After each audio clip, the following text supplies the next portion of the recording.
자, 여러분들 안녕하십니까. 이번 이야기는 오랜만에 또 방송에 찾아와 주신 공주아빠님께서 찾아와 주셨습니다. 일단 공주아빠님의 이야기를 빠르게 만나보도록 할게요. 예, 반갑습니다. 공주아빠님. 예, 안녕하십니까. 아유, 또 많이 바쁘셨죠? 아, 예, 아닙니다.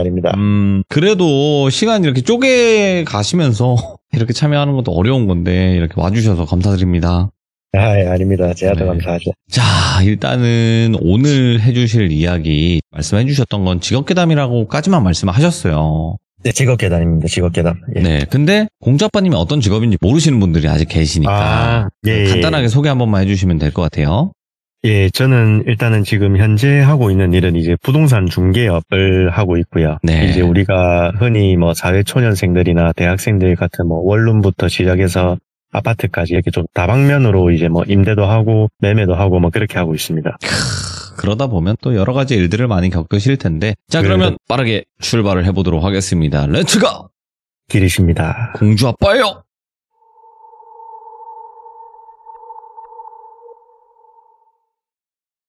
오늘은 이제 오랜만에 직업괴담 관련된 이야기를 해드릴 거고요. 저 혼자 겪은 이야기는 아니고 저랑 그 특수청소 업체 사장님이 같이 겪게 된 이야기입니다. 어이구, 예, 한 4년 전쯤 아마 무튼 4년 전 일인 것 같은데 당시에 제가 이제 한참 뭐 원룸 건물이나 다가구 주택 건물 임대를 좀 열심히 할 때였습니다.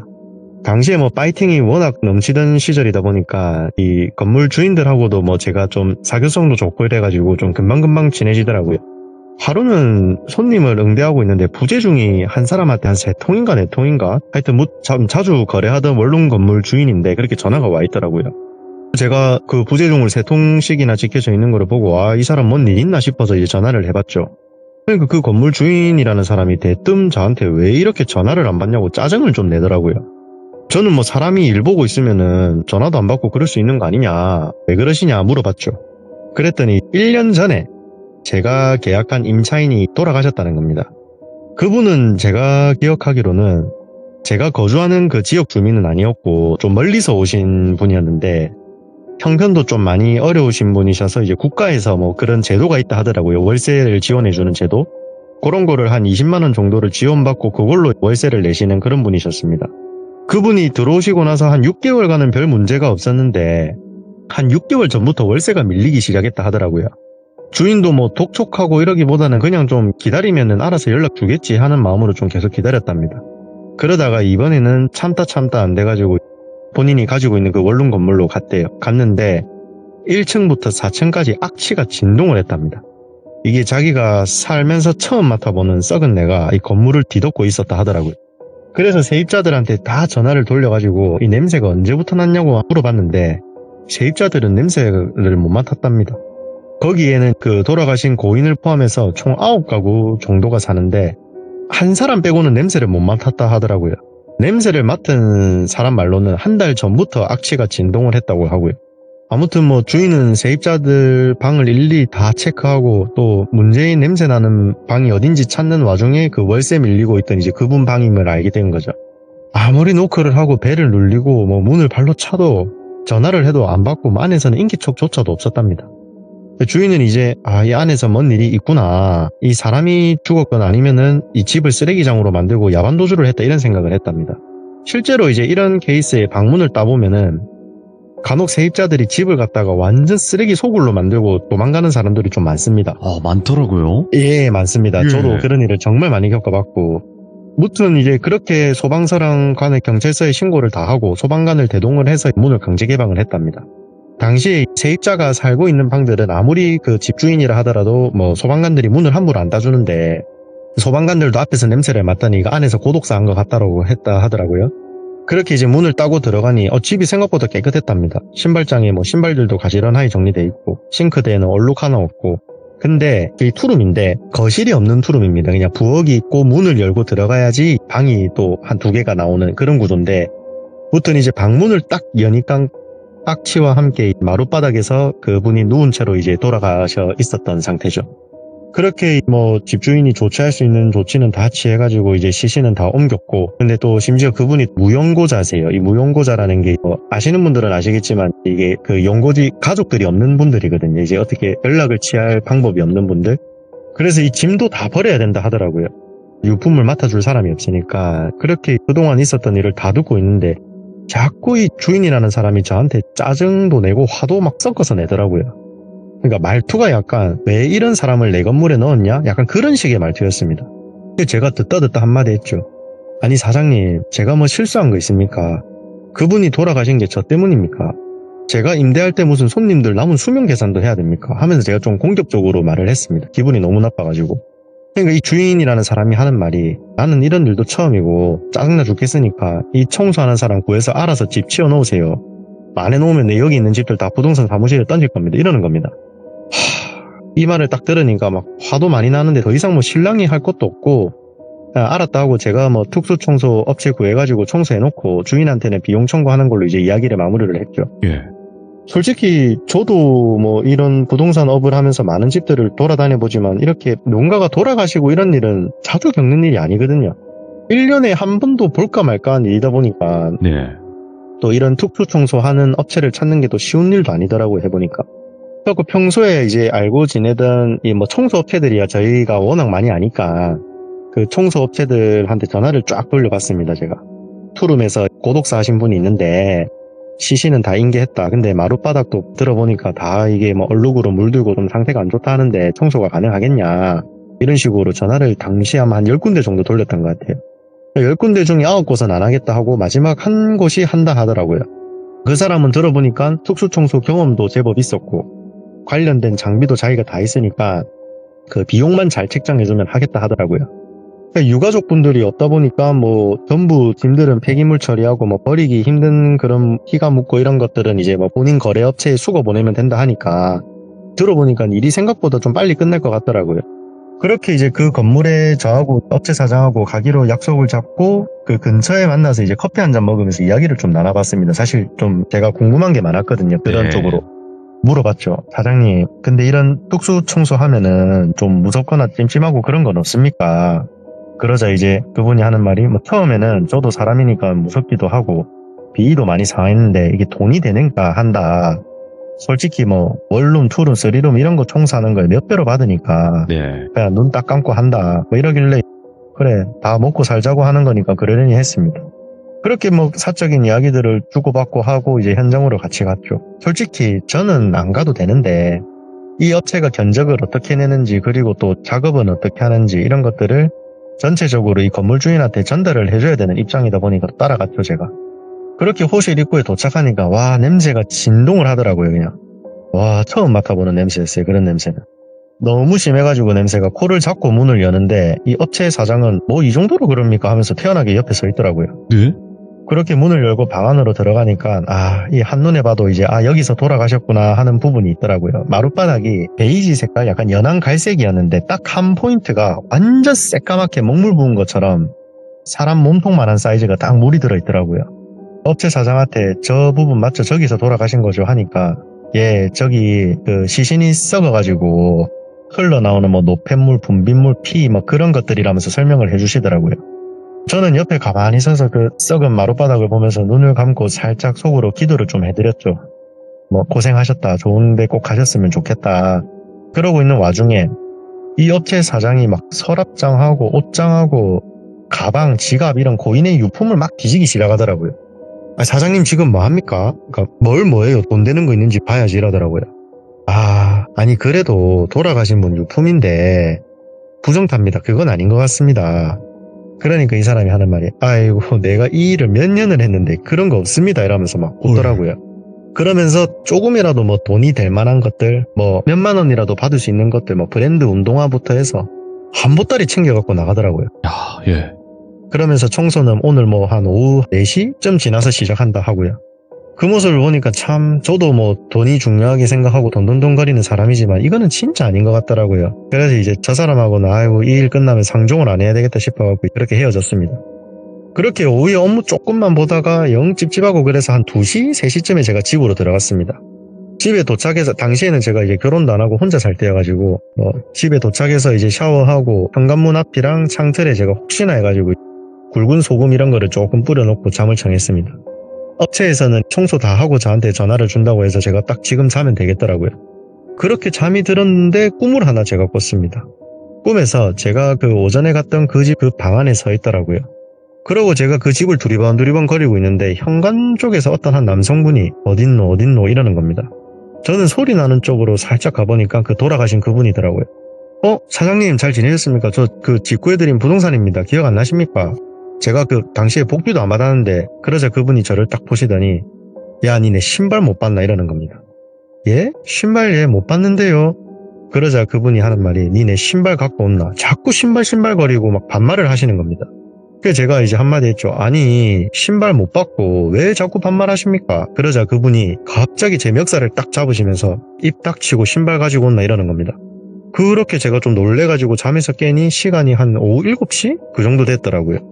아직 청소 안 끝났나 싶어서 전화를 딱 해보려고 하니까 그 업체가 전화가 오더라고요. 그 청소 다 했고 방금 여기 건물 주인 만나가지고 방 다 보여주고 잔금도 다 받았으니까 신경 더 이상 안 써도 됩니다. 그러길래 이제 저는 알겠습니다 고생했습니다 하고 끊었죠. 그 전화를 끊고 맞다 신발 이 생각이 딱 나가지고 전화를 다시 했습니다.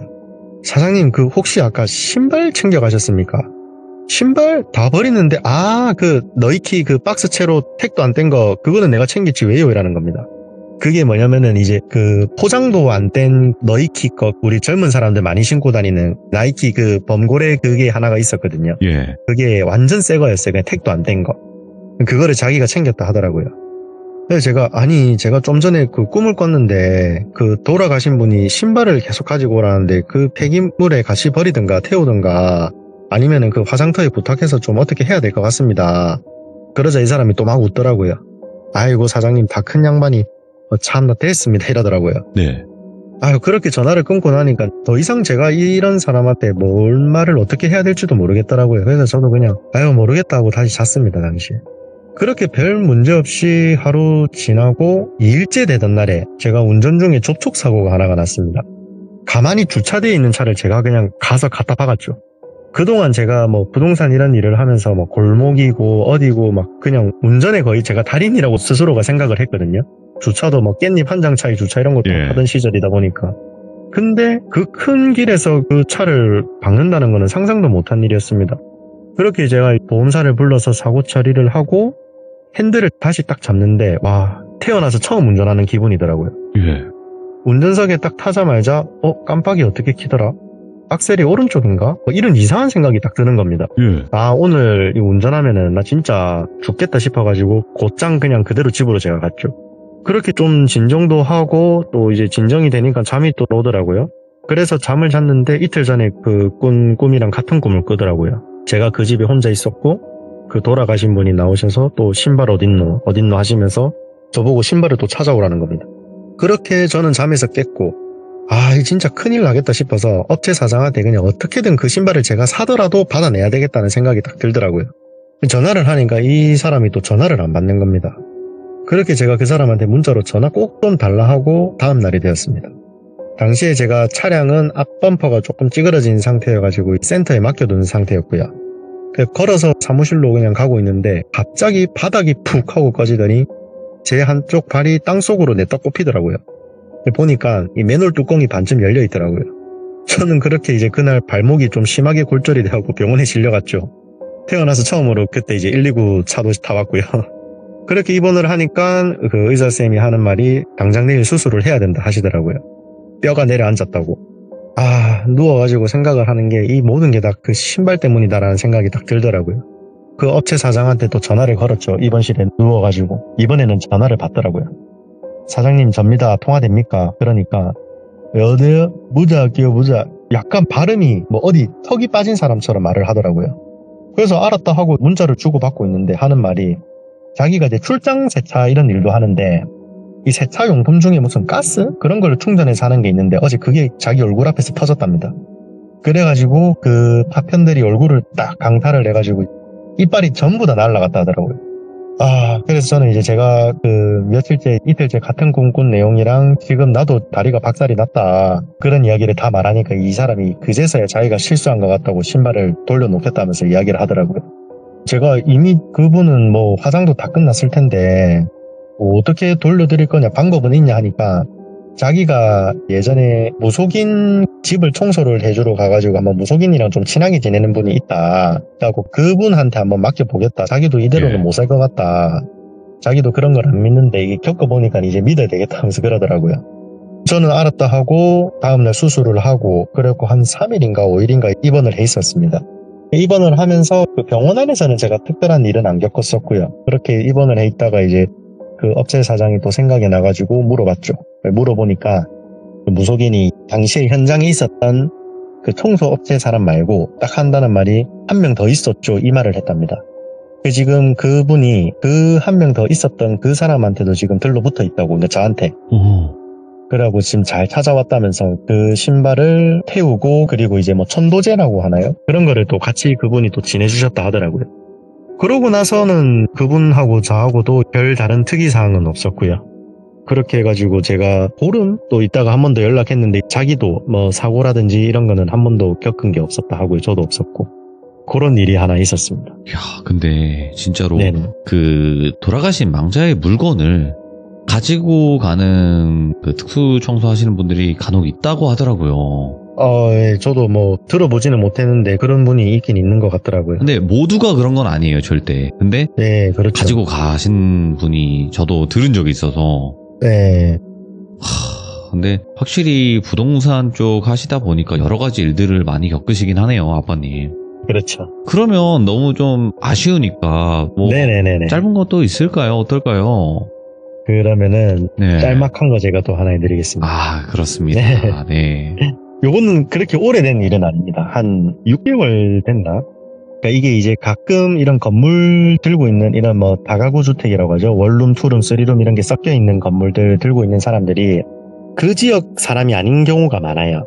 예를 들어서 서울 사람들이 부산에 건물을 한 개 사놓고 자기는 서울에서 그냥 이제 계약 있으면은 알아서 계약 진행해라 이런 식으로 맡겨놓는 게 많거든요. 이제 저 같은 경우에도 뭐 제가 매매를 하고 주인은 뭐 경기도 분이셨는데 저한테 이제 건물을 통으로 위임을 해놓고 자기는 이제 집에 가 있는 거죠, 경기도에. 하루는 제가 그 건물 같은 경우에는 전부 다 제가 임대를 하고 뭐 청소업체부터 해서 제가 다 컨택을 해서 관리하고 저는 매달 관리비도 받고 임대를 하면은 수수료도 받고 아무튼 그런 건물이 하나가 있었습니다. 그 건물에 한 6개월 전에 들어온 여성분이죠. 23살 정도 됐을 텐데 하여튼 여성분이 있는데 첫인상은 그냥 평범한 23살짜리 사회초년생 약간 그런 느낌이었어요. 별 특이사항도 없고 그냥 옷도 뭐 청바지에 당시 제 기억으로는 청바지 입고 그냥 뭐 티셔츠 한 개 입고 그냥 대학생처럼 보이는 그런 여성분이었는데 이제 저한테 들어와서 자기가 이제 원룸에 1년을 딱 계약을 하겠다 하더라고요. 그래서 제가 원래 통상적으로 1년 계약하는 거니까 신경 안 써도 된다. 그러고 이제 계약을 하고 또 그날 바로 이사를 해야 된다 해가지고 또 때마침 제 관리 건물이 비어져 있어가지고 글로 바로 제가 세입자를 넣어드렸죠. 넣고 나서 한 달인가 2달인가 지나다 세입자들이 저한테 문자로 막 민원을 계속 넣는 겁니다. 뭐 냄새가 나서 못 살겠다, 시끄러워서 못 살겠다. 그 제가 이제 그분들 한 3명 정도가 그렇게 민원이 들어오니까 이것도 어린 친구들 데려와서 술 파티 벌이는구나. 그 생각을 하고 몇 톤입니까 물어봐도 몇 톤지는 모르겠대요. 몇 톤지는 모르겠는데 막 일단은 좀 와보시래요, 저보고. 그래가지고 제가 그날 저녁 9시인가 10시인가 그 건물에 갔죠. 가니까 진짜 무슨 똥냄새? 약간 그런 냄새가 막 건물 전체에 장난 아니게 나더라고요. 예. 그래갖고 이거 진짜 큰일 났다. 이거 뭐 사람이 돌아가시고 그런 게 아니라 집안을 갖다가 이제 엉망진창으로 누군가가 해놨구나. 음식물도 안 버리고 이런 애들이 정말 많거든요.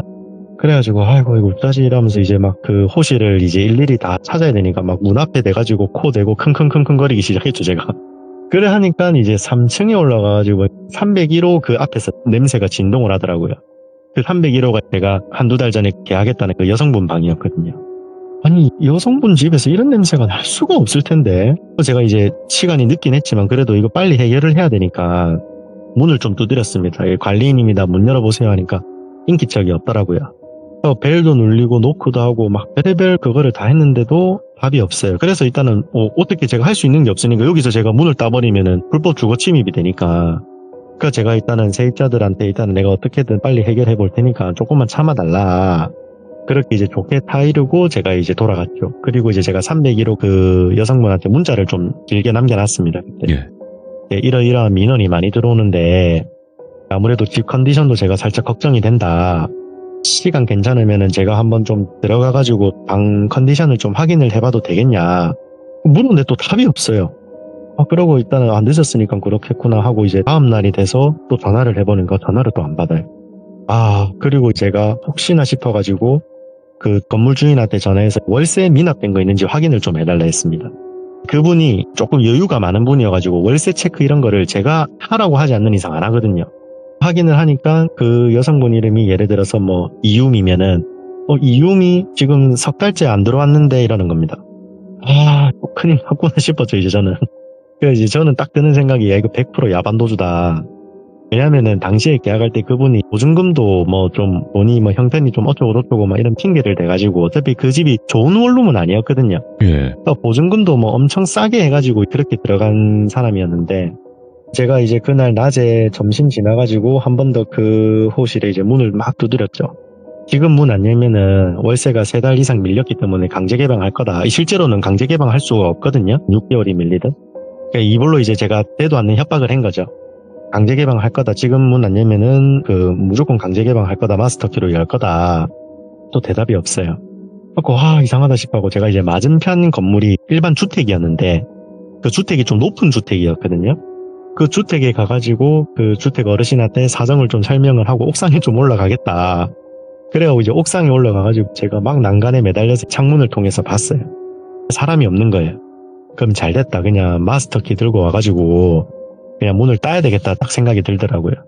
그래서 이제 마지막으로 또 혹시나 또 문을 열었는데 사람이 있으면 저는 진짜 큰일 나는 거니까 문을 여러 번 두드린 끝에 이제 마스터키로 문을 열었는데 신발장부터 시작해가지고 방 끝까지 발 디딜 틈이 없는 거예요. 쓰레기로. 그냥 뭐 일반 쓰레기가 아니라 방 안에서 대변을 다 본 거예요. 대소변을. 신발장은 똥유지로 가득 찼고 뭐 싱크대 이런 데는 배달 용기 음식물 쓰레기부터 해가지고 그냥 현관문을 딱 여니까 바퀴벌레 한 2-3마리가 파파팍 하고 제 앞을 지나가더라고요. 와, 이거 큰일 났다 싶어가지고 이제 안에 사람이 있나 싶어가지고 원룸을 또박또박 안에 신발을 신고 이제 집 안에 들어갔는데 또 사람은 없더라고요. 사람은 없는데 이 집에서는 도저히 사람이 잘 수가 없을 정도로 쓰레기가 많더라고요. 그냥 무슨 세상에 이런 일이 나오는 그런 집?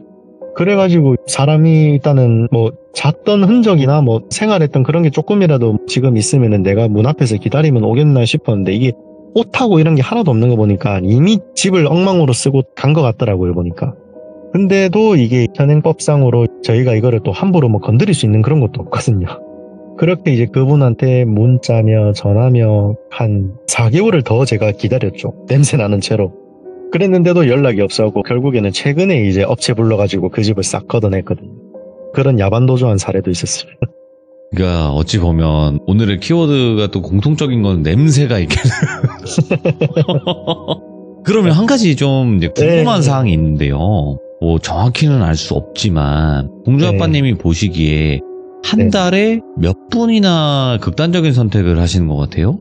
한 달에 원룸 기준이나 아니면 다세대 주택 뭐 이런 기준으로 봤을 때 아파트까지 본인이 이게 소식을 들을 수밖에 없는 거잖아요. 그렇죠. 네, 한 세입자라면 달은 솔직히 아닌 것 같아요. 제가 한 달은 조금 어려운 것 같고 제가 막 서울 사람이 아니다 보니까 그렇죠. 제가 있는 지역도 그렇게 많은 그런 게 없거든요. 그래서 한 6개월에 한두 번은 제가 있는 지역을 기준으로 했을 때는 뭐 스스로 극단적인 거를 했다 아니면은 뭐 고독사 이런 거는 솔직히 한 석 달에 한 번은 들리는 것 같고요. 예. 네, 고독사는 근데 이게 어쩔 수가 없는 게 그렇죠. 연세 드신 분들이 혼자 계시는 분들이 워낙 많다 보니까 제가 예전에 한번 해드린 이야기에서 그 왜 3명이 같이 그 맞아요. 그거는 이제 제가 있었던 일 중에 가장 좀 빠른 시간 안에 사람이 그렇게 되는 거를 봤었던 기억이고. 참 이게 씁쓸하네요. 예, 요즘에 워낙 좀 더 극단적인 선택을 하시는 분들이 많이 늘어나고 있는 것 같아서. 그렇죠. 고독사도 마찬가지고 굉장히 안타깝죠. 그런 소식이 들려오면 뭐 그 돌아가신 분이나 아니면 또 그 집에 또 소유주분이 계시잖아요. 그분들도 얼마나 마음이 안 좋으실까 이 생각도 들고. 그렇죠. 이게 근데 참 고독사는 솔직히 뭐 집주인들도 어떻게 할 수 있는 부분이 아닌데 이제 그 혼자 스스로 하는 분들이 있잖아요. 이건 예전에 제가 한번 겪은 일인데 네. 혼자 이 스스로 그 생을 마감하신 분이 이게 자기가 이 이런 게 엄청 많은 분이었나 봐요. 어떻게 방을 갖다가 해놨냐면은 이게 손목을 이렇게 했는데 벽부터 시작해서 천장 화장실까지 벽이란 벽 모든 벽에다가 자기 피를 칠갑을 해놨었어요. 그거는 진짜 답이 없는 그거거든. 이게 피가 굳고 시간이 네. 지나면서 부패되고 이러면 이거 답이 없거든요, 진짜. 아니, 벽지를 벗기면은 그 벽면까지 이게 물이 닿을 정도이기 때문에. 그 냄새가. 그 장난 아니에요. 그러니까 이 벽지를 갈면 되겠지가 아니라 그 시멘트 네. 있잖아요. 네. 거기에도 다 그냥 스며든다고 하더라고요. 맞아요. 알겠습니다. 오늘 공주 아빠님께서 어찌 보면 섬뜩하고 어찌 보면 또 한편으로는 안타까운 또 이야기도 들려주신 건데 앞으로 또 여러 가지 이야기들을 또 준비를 해주시겠지만 그래도 공주 아빠님에게 듣지 이런 이야기를 또 어디서 듣겠습니까? 아유 너무너무 감사드리고 항상 건강하셔야 돼요. 예, 감사합니다. 감사합니다. 네.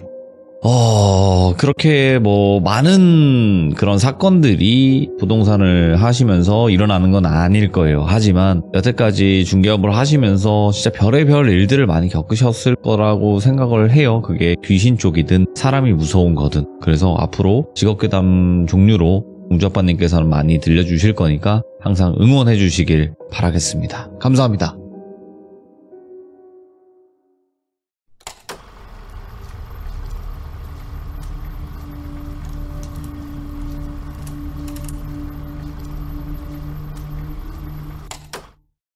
자, 여러분들 안녕하십니까? 이번 이야기 공주아빠님께서 찾아와 주셨는데 일단 공주아빠님께서는 시들무에서 굉장히 많은 직업괴담과 그리고 개인적인 경험담들을 들려주셨던 분이에요. 근데 이제 부동산 중개업을 하시면서 정말 이상한 일들, 무서운 일들을 많이 겪으신 분인데 오늘의 이야기는 어떤 이야기일까요? 같이 한번 만나보도록 할게요.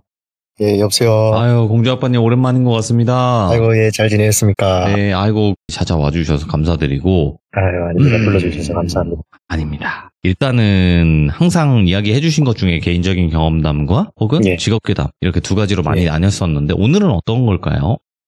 오늘은 저 직업괴담은 아니고 저랑 저희 어머니가 같이 겪었던 이야기가 하나가 있어가지고 그거를 네. 한번 좀 해드려 보려고 합니다. 어머니와 함께 겪은 이야기 바로 예. 출발을 해보도록 하겠습니다. 렛츠고!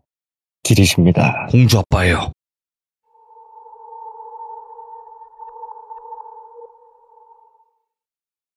제가 한 6살 때부터 초등학교 고학년 때까지 살던 한 아파트가 있었습니다. 거기가 대단지 아파트였는데 동네가 조금 많이 낙후된 그런 동네기도 했고 또 사건 사고가 참 많은 동네였거든요. 그러다 보니까 뭐 아파트 단지 내에도 참 별의별 사람들이 많았던 기억이 납니다. 당시에 이제 그 아파트는 제 또래들이 굉장히 많이 살고 있었습니다. 예. 그러다 보니 자연스럽게 친구 부모님들하고도 친해졌고 또 부모님들 간에도 교류가 많아졌습니다. 당시에는 아파트나 뭐 주택도 마찬가지였겠지만 이 이웃집들 간에 서로 집 열쇠도 공유를 하고 애들도 맞벌이 부부 같은 경우에는 이웃집에 자녀들도 맡기던 그런 시절이었거든요. 무튼 저희 집에 항상 5살짜리 아들을 맡기던 부부가 계셨습니다. 그 집은 돌 지난 아들 1명이랑 5살짜리의 장남 그리고 엄마 아빠 이렇게 4식구였죠. 그 부부 두 분은 서로 맞벌이다 보니까 돌 지난 아기는 옆집에 그리고 5살짜리 애는 어린이집이 마치면 잠시 저희 집에 한 2-3시간 정도 있었습니다. 어렵고 힘든 시기여도 항상 그 집 부모님은 막 웃으면서 다니시고 특히나 그 아빠라는 분이 아파트 내에서 별명이 맥가이버 삼촌이었는데 예. 못하는 것도 없고 집집마다 뭐 하자라든지 뭐 이런 보수 수리도 막 와서 해주시던 그런 분이었거든요. 네.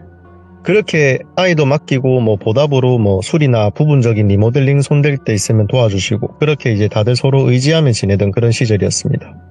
그렇게 저희가 잘 살다가 시간이 쭉 흘렸고 제가 한 초등학교 한 4, 5학년이 될 때쯤 저희 집이 이제 조금씩 일어나기 시작했어요. 그래서 저희는 그 동네를 떠나서 조금 더 다른 동네로 이사를 가게 되었습니다. 정든 동네를 떠나면서 저희 어머니는 많은 이웃 주민들하고 막 눈물을 흘리면서 아주머니들끼리 인사를 나누었고 특히나 저희 집에 그 애를 맡기던 그 아주머니 철수 이모라고 제가 칭하겠습니다. 그 철수 이모는 제가 기억하기로도 정말 바닥에서 막 대성통곡을 하시면서 저희 엄마한테 인사를 하시더라고요. 솔직히 뭐 저희가 타국으로 가는 것도 아니고 차량으로 한 1시간이면 서로 왕래가 가능한데 좀 많이 아쉬운 게 좀 많았던 것 같습니다. 그렇게 저희는 이제 새로운 동네로 이사를 왔고, 저는 당시 또래 친구들과 자연스레 멀어지기 시작했지만 저희 어머니는 당시에 친했던 아주머니들하고 계속 연락도 하시고 계모임도 하고 그렇게 지내시더라고요. 그렇게 시간이 더 많이 흘렀죠. 어느덧 군대에도 다녀온 성인이 되었거든요. 군대에 제대한 후에 집에서 팅자 학교 복학하기 전까지 막 뒹굴고 있었는데 저희 어머니가 저한테 대뜸 니 철수 기억나나? 어릴 때 그 윗집에 살던 애 이러는 겁니다. 그래서 제가 기억난다. 그 눈 동그랗고 쌍꺼풀 진하고 까무잡잡하네 왜? 이러니까 아니 꿈에 그 철수 엄마가 나타나서 내 손을 잡고 자꾸 어디를 같이 가자고 내를 질질질 끌길래 내가 미쳤냐고 소리치고 뿌리쳤는데 영 찝찝하다 이러는 겁니다. 저도 그렇고 저희 어머니도 그렇고 우리가 이 꿈 이런 거를 좀 예산일로 생각을 좀 안 하는 편이거든요. 그래서 제가 어머니께 조심스레 이야기를 해봤습니다.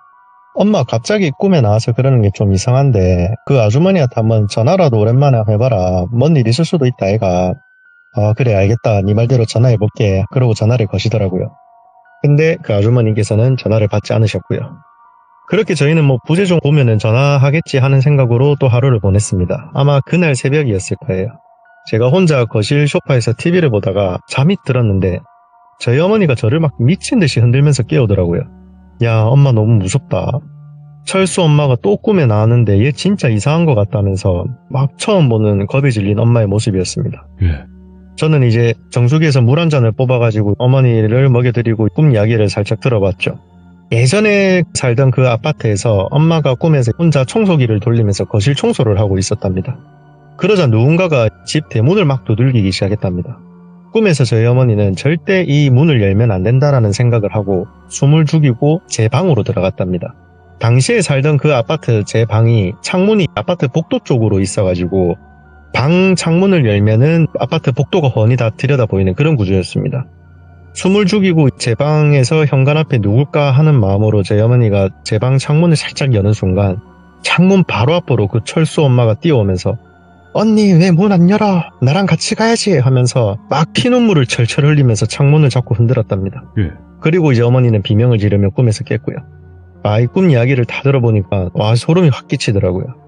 이거 예산일이 아닐 수도 있겠다. 그래서 어머니한테 한번 살짝 물어봤습니다. 혹시 엄마 그 아줌마 따라서 어디 가거나 그러진 않았지? 안 갔다. 내가 왜 가는데 미쳤나? 그럼 앞으로 또 꿈에 나오면 절대 따라가지 말고 욕을 해보라. 내일 한 번 더 알아보자. 얼른 들어가라. 그렇게 어머니는 안방으로 들어가셨고 날이 밝자 저는 저희 숙모께 전화를 걸었습니다. 저희 숙모님이 대대로 무속인을 지내는 그런 집 자녀분이셨고 신내림은 안 받으셨는데 이게 확실히 좀 일반인들하고는 다른 걸 좀 느끼시는 분이었거든요. 저는 이제 숙모님께 어머니 꿈 이야기부터 해서 다 이야기를 하니까 숙모께서 이야기를 다 듣고 한숨을 푹 쉬시는 겁니다. 안 그래도 오늘 아가씨나 니나 전화 올 것 같았는데 그 철수 엄마라는 사람 산 사람 아니고 죽은 사람이다 이러는 겁니다. 왜 아가씨한테 그러는지 모르겠는데 확실히 죽은 사람이 맞고 숙모가 우리 엄마한테 한번 물어볼 테니까 좀 기다리고 있어라 하는 겁니다. 그 숙모 어머님이 이제 좀 용한 무당분이시거든요. 무튼 저는 저희 어머니 폰에서 이제 그 철수 이모 그분 번호를 찾은 뒤 제 폰으로 전화를 당시에 한 20-30통 걸었던 것 같아요. 그리고 한 2시간 있었나? 모르는 번호로 전화가 딱 오더라고요. 안녕하세요. 저희 엄마 폰에 부재중이 많이 있어서요. 저는 이제 본능적으로 그 철수라는 걸 알았죠. 니 철수가 형 기억나나? 옛날에 니 돌봐주던 7층 살던 형인데 니가 형 되게 잘 따르고 했는데 그러니까 얘가 기억이 잘 안 나요. 저희 엄마가 지금 좀 많이 아파서 병원에 있어요. 그러는 겁니다. 그래? 혹시라도 무슨 일 있으면 이거 형 번호니까 꼭 전화줘. 그렇게 저는 철수랑 통화를 마치고 저희 어머니께 이야기를 해드렸죠. 그냥 엄마가 많이 아파서 애가 병수발 되는 것 같더라. 내일 엄마가 이 애랑 통화 한번 해보고 병문안이나 가든가 하자. 그렇게 저는 어머니를 안심시키고 밤에 잠이 들었습니다. 그렇게 또 거실 소파에서 잠이 들었는데 전화 벨소리에 또 잠이 깨버렸습니다. 그 숙모더라고요. 전화를 보니까. 숙모께서는 대뜸 저한테 아가씨 그러니까 저희 엄마 괜찮냐고 막 물어보시더라고요. 저는 얘 괜찮다. 왜 그러냐. 알아보니까 그 아줌마 아파서 병원에 있는 것 같은데요. 그러니까 숙모께서 병원에? 네가 직접 그 아줌마랑 통화한 거 맞나? 이러는 겁니다. 아니요. 저는 그 집 아들이랑 통화를 했죠. 그러니까 한숨을 깊게 또 쉬시고 죽은 사람 맞고 당분간 엄마 옆에 네가 단디 붙어 있어야 된다. 숙모가 내일 너네 데리러 갈 테니까 좀 기다리고 있으라고 전화를 끊더라고요. 저는 이게 다 뭔 일인가 싶어가지고 일단 안방으로 갔죠. 안방으로 가니까 엄마가 누워서 막 아픈 소리를 내면서 끙끙거리면서 누워있는 겁니다. 자세히 가보니까 이제 식은땀도 막 나고 있었고요. 저는 막 소리를 치며 엄마를 깨웠죠. 제가 소리를 치니까 옆에서 같이 주무시던 아버지도 깨시더라고요. 아버지와 제가 같이 막 흔드니 이제 그제서야 어머니가 일어나시더라고요. 아버지는 놀래가지고 이제 이게 다 무슨 일이냐고 물어보셨고, 저는 그동안 있었던 엄마 꿈 이야기를 해드렸죠. 솔직히 아버지는 그런 거 하나도 안 믿는 분이시거든요. 저희 보고 내일 한의원 가서 보약이나 먹으라고 다시 주무시더라고요. 저는 이제 울고 있는 엄마를 끌고 거실로 나와서 좀 달래드렸죠. 그리고 또 꿈꾸는 거냐고 물어보니까 맞다고 하더라고요.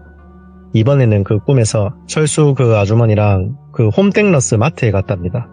그곳에서 저희 어머니는 카트를 끌며 이리저리 구경을 하는데 갑자기 그 철수 이모가 저희 어머니 카트에 막 먹을거리를 막 미친 듯이 담기 시작했답니다. 그러면서 하는 말이 이거 언니 먹어, 이거 언니 먹어, 이거 언니 먹어 이러면서. 그러자 저희 어머니는 야, 니 미쳤나, 나 이런 거 필요 없다 소리를 치면서 다시 그것들을 빼기 시작했고 결국에는 카트를 다 뒤엎었답니다. 그러자 그 철수 이모가 또 피눈물을 철철 쏟으면서 왜 안 먹어, 언니 거라니까 이러면서 소리를 질렀답니다. 그때 제가 이제 흔들어서 깨운 거였고요. 저는 며칠째 이런 일이 계속 일어나니까 짜증도 나고 또 기분도 나쁘고 막 그렇더라고요. 어머니한테는 일단은 내일 숙모가 데리러 온다 하니까 기다리고 내일 내가 그 철수랑 통화해서 병원에 내가 직접 가볼게. 엄마는 걱정하지 마라. 그렇게 말하니까 또 저희 어머니는 쓸데없는 짓 하지 말라면서 가지 말라고 그러시더라고요. 저는 알아서 한다고 마저 또 잠이 들었습니다. 그렇게 다음날 한 오전 11시쯤 되니까 이제 숙모께서 저희를 데리러 오셨고 저랑 저희 어머니 숙모 이렇게 3명이 차를 타고 무속인 하시는 그 숙모 어머님을 뵈러 갔습니다. 그곳에 가고 있는데 이제 제 폰으로 철수 그 친구한테 전화가 오더라고요. 철수야, 그래 무슨 일이야. 그러자 얘가 안녕하세요 형, 무슨 일 있으면 전화 달라고 하셔서요. 말해라, 무슨 일 있니? 엄마가 오늘 아침에 돌아가셨어요. 근데 형은 저희 엄마를 왜 이렇게 찾으시는 거예요? 그러는 겁니다. 저는 대충 사실만 말했습니다. 꿈에서 너희 어머니가 몇 번 나오시길래 걱정도 되고 오랜만에 한번 뵙고 싶어서 연락했는데 아프신 줄 몰랐다. 그 장례식장 주소랑 정보 좀 문자로 보내줘 하고 제가 끊었습니다. 네. 그렇게 통화를 마치고 나니까 그 숙모 어머님이 계시는 법당에 도착을 했고요. 그곳에 도착을 하자마자 이제 저희 어머니는 화장실을 먼저 가셨고 저와 숙모가 먼저 들어갔습니다. 들어가니까 백발의 할머니께서 TV를 보고 계시더라고요. 숙모는 엄마 우리 왔다 하면 이제 인사를 하셨고 저는 저분이 숙모 어머님이구나 하고 할머니 안녕하십니까 숙모 조카 김군입니다 하면서 인사를 드렸습니다.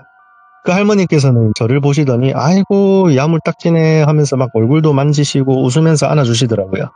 그렇게 저희 3명은 법당 바닥에 앉아서 사적인 대화를 하기 시작했습니다. 그렇게 개인적인 이야기들을 주고받으면서 안부를 묻고 있는 와중에 저희 어머니께서 들어오셨고요.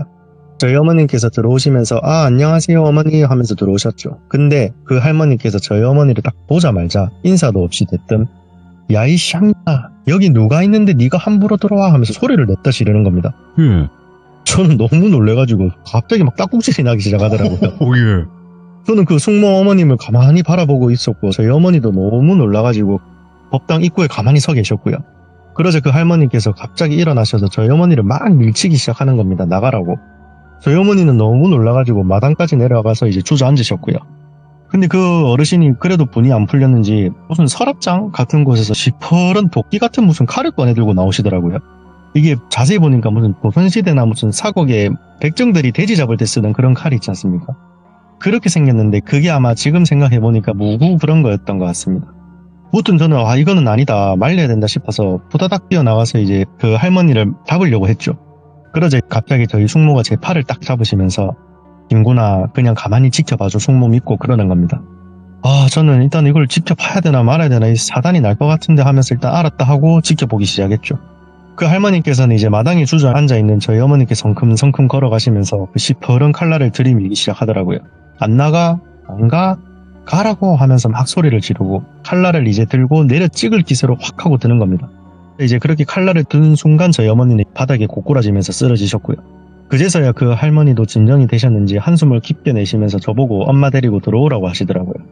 그 쓰러진 엄마를 제가 깨워가지고 들쳐매고 법당에 들어오니까 그 할머니께서 혹시 장례 치르는 연락 안 왔냐고 물어보시더라고요. 예, 제가 연락 받았다 좀 전에. 그러자 그 어르신이 하시는 말이 그 아짐에 지금 너네 엄마 장례식장에서 기다리고 있다.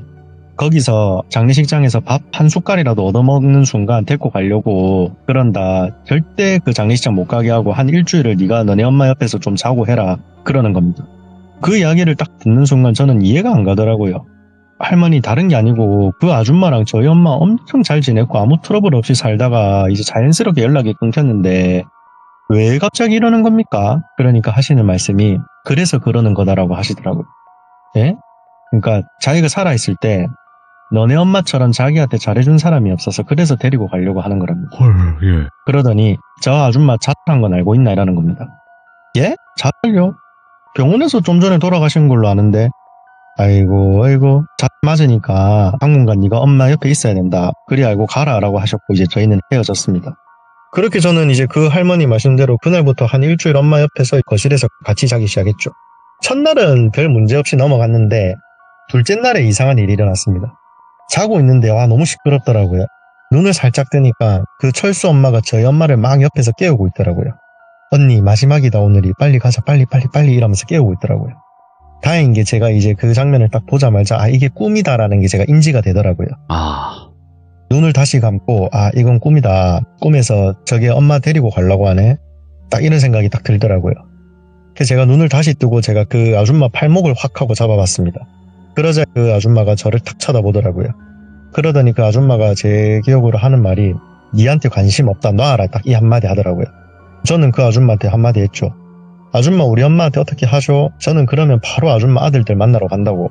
장난하는 거 아니고 진짜 아들들 만나러 갈 거니까 이 손 놓고 그냥 가세요라고 한번 해봤습니다. 예. 그러자 거짓말처럼 꿈에서 깨더라고요. 저희 어머니도 멀쩡했고요. 그 이후로 다행히 별일 없이 한두 달 시간이 흘러갔습니다. 그러고 나서 돌아가신 그 철수 엄마, 그분이 이제 어떻게 해서 돌아가시게 됐는지 간략하게만 좀 이야기를 한번 해드려 볼게요. 그 돌아가신 철수 이모랑 또 같이 잘 지내던 아주머니 한 분이 계셨는데 그분은 장례식장에도 다녀왔고 있었던 일을 대충 아시더라고요. 쭉 같이 이제 그 아파트에 사셔가지고. 이건 그 아주머니께서 해주신 이야기를 간략하게만 제가 요약해서 해드리는 건데 그 철수 엄마 남편 그 맥가이버라고 불렸던 그분이 사실 옛날부터 두 집 살림을 하고 있었답니다. 네. 딸도 둘이나 있었고 근데 그거를 아내는 모르고 있었고 근데 이제 뭐 출장이 잦다 뭐 어떻다 저떻다 이런 일을 핑계로 해가지고 그 집에서도 또 가장으로서의 역할을 하고 있었던 거죠. 그렇게 살다가 애들 고등학교 무렵에 그 사실을 알게 돼가지고 이혼도 안 하고 그냥 그 집에서 철수 엄마랑 자식들을 버리고 이제 자기가 원래 두 집 살림하던 그 집으로 도망을 갔고 그렇게 이제 그 철수 아줌마는 우울증이 너무 심해져가지고 안 좋은 시도를 하고 의식도 없는 상태로 대학병원에 한 3일인가 4일인가 계시다가 네. 거기서 이제 생을 마감하셨다고 하더라고요. 제가 이 일을 겪고 그 숙모 어머님이랑도 제가 따로 또 통화를 해서 여쭤봤는데 이게 돌아가신 분들이 우리가 보통 생각하기로는 나한테 소중한 분들이 돌아가시면은 나를 지켜줄 거야. 우리가 보통 이렇게 생각을 많이 한다 하더라고요. 근데 그 돌아가신 분들이 엄청 한이 있거나 그 원한 이런 게 너무 깊으면은 아니랍니다. 그냥 이 생전에 있던 그런 존재가 아니래요. 그러니까 완전 정반대인 모습이 돼가지고 나한테 해코지도 할 수도 있고 네. 뭐 내를 어떻게 하려고 할 수도 있고 뭐 그렇다고 하시더라고요. 오늘은 여기까지입니다. 그러니까 시들무에서도 대부분 그런 이야기들이 많이 나왔었잖아요. 그러니까 할아버지 할머니가 자꾸 데리고 가려고 하는 행동을 하신다거나. 그러니까 아니 왜 조상님인데 이렇게 할까? 라는 생각을 했는데 귀신이 됐을 때는 그 원과 한만 남는다라는 얘기가 있어요. 그죠? 맞아요. 그래서 아마 그런 게 아닐까? 이런 생각도 해봤고. 근데 오랜만에 오셨고 또 시청자분들이 아빠님 어디 가요? 또 이러시는데 짧게라도 뭐 없을까요? 하나? 짧게. 아니면 뭐 그냥 우리 뭐 사는 얘기나 할까요? 직업 계담 이런 거 아무래도 다들 좋아하시고 하니까 그렇죠. 간단한 거 하나 해드리겠습니다. 좋습니다. 네. 예. 그때가 한 3년 전에 있었던 일인데 제가 그 볼룸 투룸 이런 임대업을 제가 지금 하고 있지 않습니까? 부동산 중개업을. 그래서 이제 손님 한 분이 투룸을 찾는 손님이 한 분이 계셨어요. 제가 말하는 투룸이라는 게 거실 하나에 방 2개 있는 그런 구조의 투룸인데 이걸 찾는 사람이 있었고 때마침 이분이 찾는 조건에 제가 들고 있는 매물이 딱 맞는 집이 하나가 있었습니다. 근데 저희 손님 같은 경우에는 경찰분이에요. 형사분이고 나이가 30대 중반인가 후반인가 그랬는데 하여튼 손님 안내하면서 저희가 이제 사적인 대화도 많이 하다 보니까 알게 됐는데, 자기가 이혼을 하고 혼자서 이렇게 살면서 이제 집에다 생활비를 주고 있다, 그렇게 이야기를 하시더라고요. 그래도 어쨌든 책임을 다하시니 뭐 대단하십니다 하면서 그 형사분을 제가 안내할 집을 데리고 갔죠. 데리고 가서 이제 그 집을 비밀번호를 치고 들어갔는데, 참고로 그 집은 세입자가 살고 있는 방이었어요. 세입자가 살고 있는 방이고, 계약기간이 남아있는 도중에 그 세입자가 이사를 가려고 집을 내놓은 상태였거든요. 그렇게 이제 사전에 이 집은 사람이 살고 있고 남자분이 살고 있어서 집이 좀 더러울 수 있다, 근데 나가고 나면은 깨끗하니까 그런 거는 신경 쓰지 말고 그냥 방만 보시면 됩니다, 이러면서 제가 데리고 갔죠. 데리고 가서 그 세입자분이랑 저희랑 이제 만난 거예요. 처음에는 그분이 비밀번호를 알려주셨거든요. 자기가 집이 없다고. 그래서 비밀번호를 제가 치고 들어갔는데, 그분이 거실에 앉아서 담배를 태우고 계시더라고요. 그래서 제가 아이고 계신지 몰랐습니다, 아이고 죄송합니다 하면서 제가 인사를 드렸죠. 그러니까 아이고 괜찮다면서 자기 이제 막 나갈 거니까 편안하게 보시라면서 이제 그렇게 하고 딱 나가시더라고요. 근데 그분이 나오고 나서 제가 이제 안내했던 형사님 있잖아요.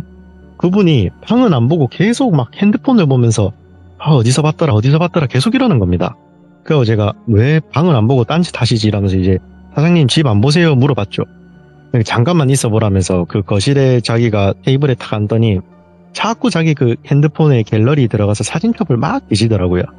그렇게 한 5분 10분을 갖다가 계속 앉은 채로 막 사진을 찾길래 저는 너무 답답해서 물어봤죠. 사장님 저도 다음 일정이 있는데 빨리 보시고 이걸 좀 해주셔야 된다니까 찾았다 이러는 겁니다. 알고 보니까 그 세입자가 그 자기네들이 이제 수배범이라죠.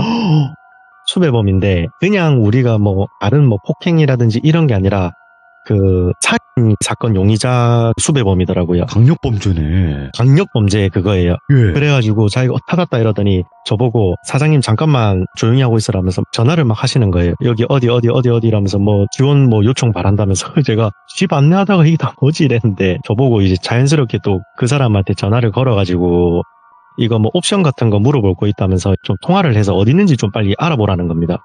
그래서 제가 전화를 해서 사장님 뭐 여쭤볼 게 있는데 어디에요 물어보니까 자기가 집 앞에 편의점에서 담배를 사고 있다 하더라고요. 그래갖고 예 알겠습니다 하고 뭐 이거 에어컨은 작동 잘 되는 거죠 이러면서 제가 이제 시간을 끌고 있으니까 형사가 내려가가지고 혼자 그 편의점 가서 그 사람 검거하고 그랬던 적이 있었어요. 야, 진짜 별의별 일이 다 있네, 부동산. 네. 하다 보면.